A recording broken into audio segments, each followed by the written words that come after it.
Tie-dye reader. Somebody Loves You, Mr. Hatch. Story by Eileen Spinelli. Pictures by Paul Yalowitz. Read by tie-dye reader Kristie.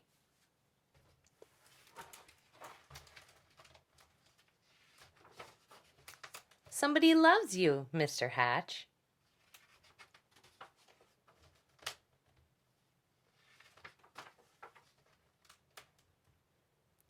Mr. Hatch was tall and thin, and he did not smile. Every morning at 6:30 sharp, he would leave his brick house and walk 8 blocks to the shoelace factory where he worked. At lunchtime, he would sit alone in a corner, eat his cheese and mustard sandwich, and drink a cup of coffee. Sometimes he brought a prune for dessert.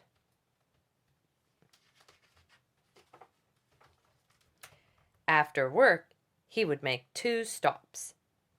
At the newsstand to get the paper, and at the grocery store to buy a fresh turkey wing for his supper.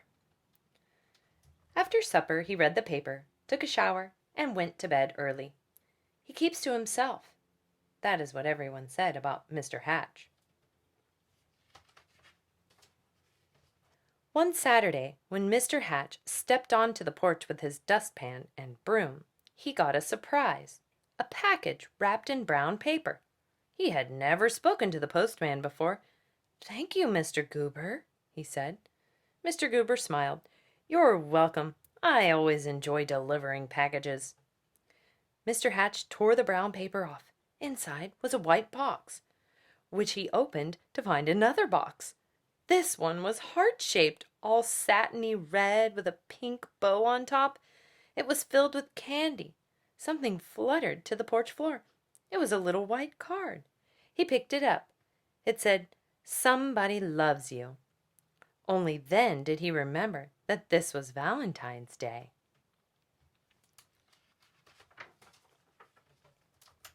Mr. Hatch wondered and wondered. Now who would send this to me? He was all alone. He had no friends, and yet someone had sent him a valentine. Who? Who? He put the box on the coffee table and tried to do some dusting, but every time he left the room, he had to keep peeking to see if the box was still there. He dusted and dusted, and the dust cloth seemed to whisper, "Somebody loves you, somebody loves you."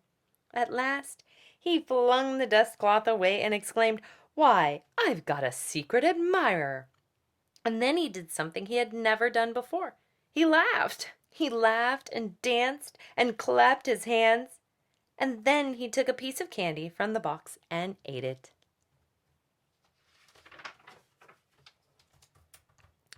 Mr. Hatch changed his shirt and found some old aftershave in the bottom drawer. He splashed it on his face. He picked out a yellow tie with blue polka dots and put it on. And then he went for a walk. "Maybe," he thought, "I will meet the person who sent me the candy." Of course, no one had ever seen Mr. Hatch wearing a tie, or smelling of aftershave, or smiling, so he got a lot of attention. Mrs. Weed tripped over her dog. Mr. Dunwoody nearly fell off his ladder, and little Tina Finn spilled all the toys out of her wagon. Mr. Hatch waved hello to them all.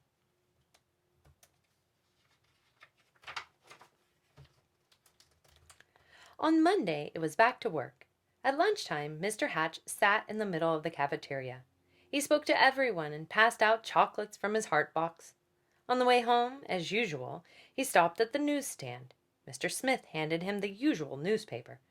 "I think I'll have a pack of mints," said Mr. Hatch, not as usual. Mr. Smith was shocked. "Was that you speaking, Mr. Hatch?" "Indeed it was," said Mr. Hatch. "I said I would also like a pack of mints. And if you don't mind my saying so, Mr. Smith, you don't look very well today." Mr. Smith recovered from his shock to reply, "You're right. I don't feel very well. I have a cold. I was supposed to go to the doctor's this afternoon, but the stand has been so busy I haven't had the time." Mr. Hatch smiled. "Why, I'd be happy to watch the stand for you while you go." Mr. Smith could hardly believe his ears. "You would?" "Certainly. Just show me what to do." And so Mr. Hatch ran the newsstand for an hour. He wondered if any of the women who stopped to buy a paper or a magazine or a candy bar had sent him the mysterious valentine.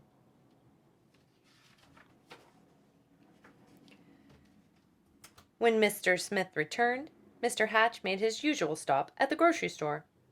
"I'm a little tired of turkey wings," he told Mr. Todd. "I think I'll have a nice fresh slice of ham." Mr. Todd weighed the meat and wrapped it. "You look worried," said Mr. Hatch. "I am," said Mr. Todd. "My little girl is late. She hasn't come home from school yet, and I can't leave the store to look for her until my wife arrives." "Goodness! Why didn't you say so?" said Mr. Hatch. "I will go look for her." And so he walked to the school and found little Melanie Todd by the swings and brought her home. Thank you," said the grocer. "Any time," said Mr. Hatch. After supper, Mr. Hatch did not bother to read the paper. He decided to bake brownies instead. It would be nice to have brownies to share the next day with the people at the shoelace factory. As he baked, the warm chocolate smell of brownies floated through the neighborhood. Children gathered round Mr. Hatch's house, sniffing the air. "Well, I suppose the factory can wait," said Mr. Hatch as he looked out the window, and he brought out 2 platefuls. "Now, what are brownies without lemonade?" he said, and he stirred up a nice cold pitcher. When the parents came to gather their children, they had some brownies too. It turned out to be a picnic in Mr. Hatch's backyard. He dusted off an old harmonica and played songs he remembered from his boyhood. Everyone danced. And so the days and weeks went by. When Mr. Hatch wasn't smiling, he was laughing. And when he wasn't laughing, he was helping someone.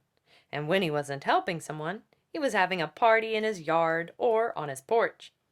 He seemed to have forgotten about finding the person who sent him the valentine. Then one afternoon Mr. Goober, the postman, came to his door.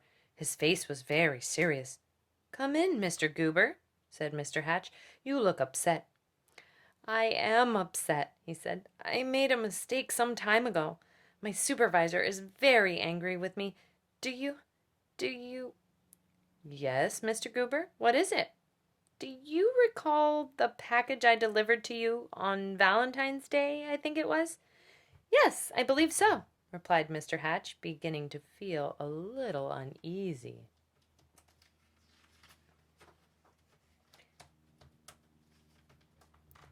"I don't suppose you still have it," said Mr. Goober sadly. "As a matter of fact," said Mr. Hatch, "I still have the box. The candy is gone, though. Why do you ask?" The postman took a deep breath. "I'm afraid I delivered it to the wrong address. It was supposed to go to another house." Mr. Hatch recalled tearing off the brown paper. It had never occurred to him to look at the address. He fetched the heart-shaped box and the pink bow and gave them to the postman. "I do hope your supervisor won't be too angry with you now." The postman was heading down the sidewalk when Mr. Hatch called from his porch. "Mr. Goober, I forgot something." He gave the postman the little white card. "Somebody loves you."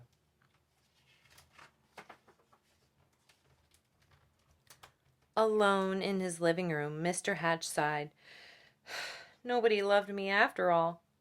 Then he read the paper, took his shower, and went to bed early.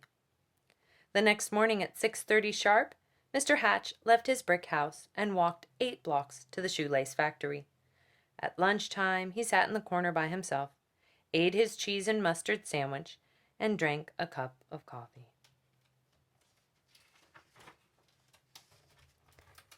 After work, he stopped at the newsstand for his paper, but he did not speak to Mr. Smith.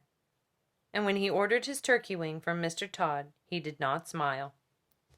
Nor did he pat little Melanie Todd on the head, or bake brownies, or have picnics, or parties, or play his old harmonica any more. Everyone whispered, "What is wrong with Mr. Hatch?" Mr. Goober, the postman, told them. "We love Mr. Hatch," insisted Mr. and Mrs. Dunwoody. "He gave us flowers for our garden. He helped me to mend our back fence." Mrs. Weed nodded. "I love him, too. He saved his bones for my dog, Ruffy." Ruffy barked. She loved Mr. Hatch, too. Mr. Smith told everyone how Mr. Hatch had watched his newsstand so he could visit the doctor, and Mr. Todd told everyone how Mr. Hatch had found his little girl. All the children in the neighborhood remember Mr. Hatch's wonderful brownies and lemonade, and most of all his laughter. "Poor Mr. Hatch," they said. "What can we do?" Then Mr. Goober announced, "I have an idea." On Saturday morning, Mr. Hatch woke to a bright and sunny day. He put on his old overalls and went out to the porch with his dustpan and broom. He couldn't believe his eyes. All over the porch were red and white hearts and pink bows. There were boxes of candy on the chairs and yellow streamers flowing from the ceiling. And sticking up out of his mailbox was a shining silver harmonica. The front yard was filled with people, happy, smiling people. They were holding up a huge sign with hand-painted letters. It said, "Everybody loves Mr. Hatch."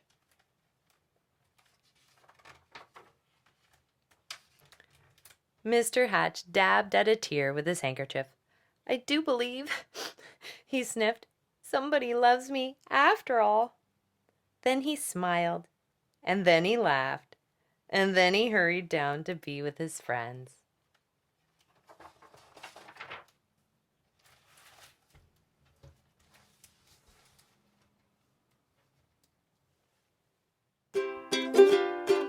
Tighter reader.